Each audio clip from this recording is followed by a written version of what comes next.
This question comes from, well, basically everyone. If I had all the money in the world, it's one of those phrases people use to dream big. Private jets, islands, chocolate fountains in every room. But today, let's take that a little more literally. What would actually happen if you somehow had all the money in the world? First, we need to define money. Most of the world's wealth doesn't exist in the form of paper bills or coins. It's numbers on screens, property deeds, business ownership, patents, trademarks, cryptocurrency. So even if you said, hey, I own everything now, you'd run into a small problem. No one else would believe you. Money is, at its core, a shared idea.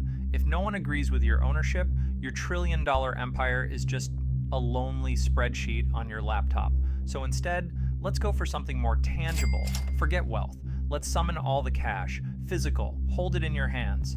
Money. At this very moment, there's about $10 to $12 trillion worth of physical currency floating around on Earth. Let's say, through some highly suspicious wizardry, you cast a money summoning spell.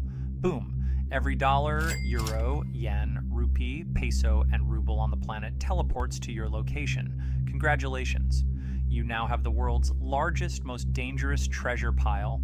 It's taller than the Statue of Liberty. It's heavier than the Empire State Building. And you, hopefully you're standing very far away. Most of that weight isn't fancy $100 bills. It's coins, lots and lots of coins. And the single biggest contributor, the humble US penny. There are over 200 billion of them floating around, mostly doing nothing, because, let's be honest, nobody uses pennies.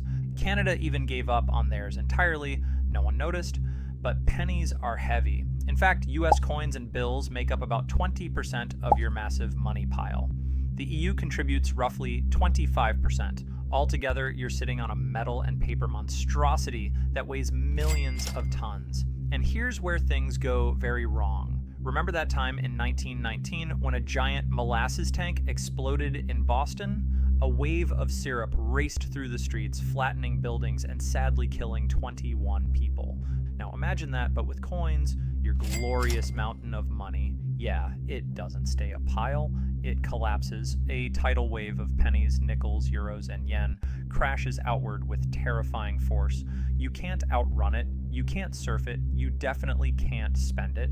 Within seconds, you are crushed under the weight of your own fortune. Okay, maybe you're clever. You say, I'll build a big wall first, then summon the money inside. Smart, right? Not quite. Let's talk about building codes. In places like Manhattan, you can't just drop millions of tons of metal on the ground. You have to follow rules about what the soil can handle, and your shiny new money bin? It would definitely violate Section 1806 of New York City's building code, so unless you want the earth itself to open up and swallow your money pile, you're going to need some serious engineering permits, and maybe a bribe or two. And that brings us to one final mystery. How exactly did Scrooge McDuck get his money pool approved?